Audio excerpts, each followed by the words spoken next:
ప్రయత్నిస్తూ ఉందని చెప్పేసి చాలా స్పష్టంగా అర్థమవుతుంది.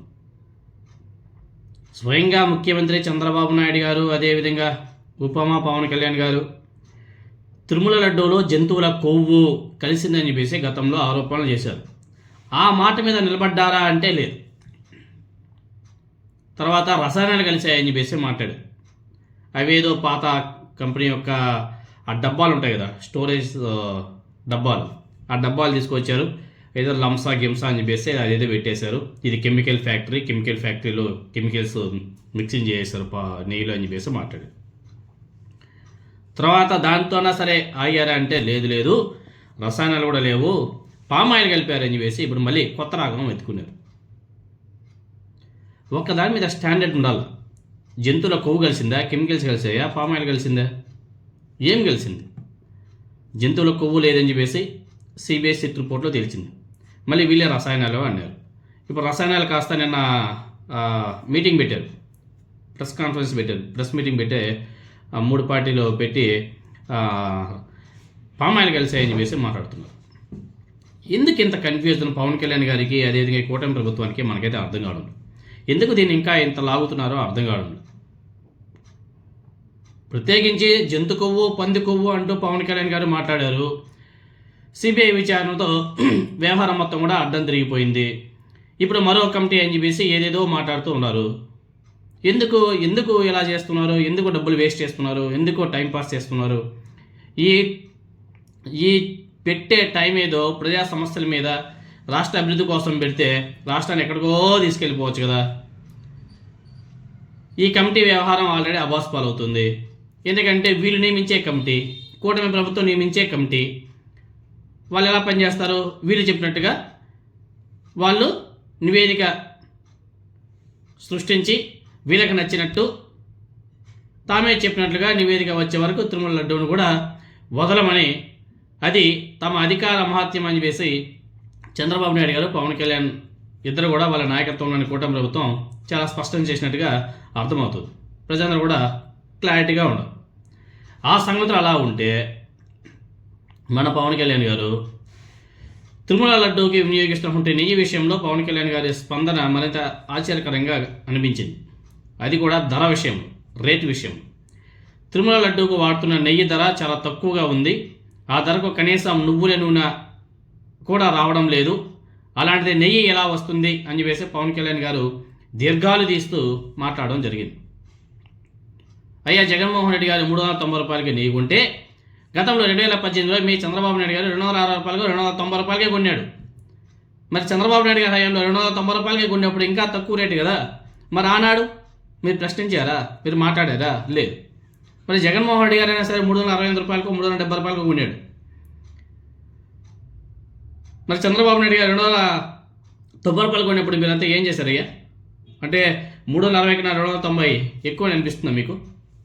అయ్యా పవన్ కళ్యాణ్ గారు గతాన్ని మర్చిపోయి ఇప్పుడు ఏదేదో మాట్లాడిస్తున్నారు. సరే పోనీలే, ఆ రేట్ల గురించి కూడా ఒకసారి మనం మాట్లాడుకోవాలి.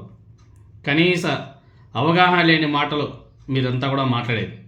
పైకి అలా కనిపించినా పవన్ కళ్యాణ్కి అవగాహన లేక కాదు అనేసి కూడా చాలామంది అనుకుంటున్నారు. రాజకీయం కోసం ఇలా మాట్లాడుతున్నట్టుగా కూడా చాలా స్పష్టంగా అర్థమవుతుంది. ఇలా మాట్లాడే ముందు కాస్త ఆలోచించుకోవాలి పవన్ కళ్యాణ్ గారు. ఏదో లాజికల్ పాయింట్ బయటికి తీసినట్టుగా ఆయన అనుకుంటే ఆయన పప్పులో కాలేసినట్టే. అది ఆయన అవగాహన రాహిత్యాన్ని చాలా స్పష్టంగా బయటపెడుతుంది.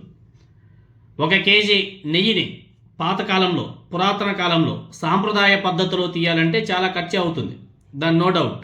అయితే తిరుమల తిరుపతి దేవస్థానం కొన్ని దశాబ్దాలుగా ఈ సాంప్రదాయ పద్ధతుల ద్వారా తయారైన నెయ్యిని కొనడం లేదు. అది ప్రతి ఒక్కరు కూడా తెలిసిందే. ఏ దేవస్థానం అయినా సరే సాంప్రదాయ పద్ధతుల ద్వారా నెయ్యి తయారు చేసినటువంటి నెయ్యిని ఎక్కడ కానీ వాడడం లేదు, ఎక్కడ కానీ దొరకదు. అది నందిని డైరీ అయినా, హెరిటేజ్ డైరీ అయినా సరే, ఏ డైరీ నుంచి కొన్నా డైరీ ఇండస్ట్రీ పద్ధతుల ద్వారా తీసినటువంటి నెయ్యినే కొంటారు. డైరీ ఇండస్ట్రీ నుంచి వచ్చినటువంటి నెయ్యి ఎలా ఉంటుంది మీకు అందరికి కూడా తెలిసిందే. డైరీ ఇండస్ట్రీలో దేనికదే అన్నట్టుగా క్రీమ్ తీసే శాస్త్రీయ పద్ధతుల ద్వారా ప్రాసెసింగ్ చేస్తారు. పాల ప్యాకెట్ కొనే ఎవరిని అడిగినా సమాధానం చెప్తారు. అదేవిధంగా పాల బూత్ దగ్గరికి వెళితే 1,00,000 రకాల పాలు అందుబాటులో ఉంటున్నాయి. ఫుల్ క్రీమ్ అంటాడు, టోన్డ్ మిల్క్ అంటాడు, నాన్ ఫ్యాట్ మిల్క్ అంటాడు, ఆవు పాలు అంటాడు, గేదె పాలు అంటాడు. ఇలా ఎన్నెన్నో రకాల పాలు మార్కెట్లో దొరుకుతున్నాయి. ఇంకా నందిని పాలు విషయానికి వస్తే అదైతే 5-6 రకాల ప్యాకెట్లలో అందుబాటులో కూడా తీసుకొచ్చింది, అందుబాటులో కూడా దొరుకుతున్నాయి. ఆరెంజ్ అంటాడు, బ్లూ అంటాడు, స్పెషల్ మిల్క్ అంటాడు. ఇలా జనాలు రంగులు చెప్పి మరి కొనేస్తూ ఉంటారు. వాటిలో తేడాలు ఏమిటో జనాలు కూడా బాగా స్పష్టంగా తెలుసు, దేంట్లో ఏముంది, ఏంది కథ, మ్యాటర్ ఏందనేసి వాళ్ళు కూడా చాలా స్పష్టంగానే ఉంటారు. దీనికి సంబంధించి నెయ్యి తయారీకి పాల నుంచి క్రీముని వేరు చేసి ఆ క్రీముని నెయ్యి తయారీ కోసం వాడతాయి కంపెనీ, ఏ డైరీ అయినా సరే, ఏ కంపెనీ అయినా సరే. దీంతోనే డైరీ ఇండస్ట్రీ నుంచి వచ్చే నెయ్యి ధర చాలా తక్కువగా ఉంటుంది, తక్కువగా ఉండాలి కూడా. ఎందుకంటే వాళ్ళంతా కూడా తీసేసి పాల నుంచి మళ్ళీ నెయ్యి తయారు చేస్తుంటారు.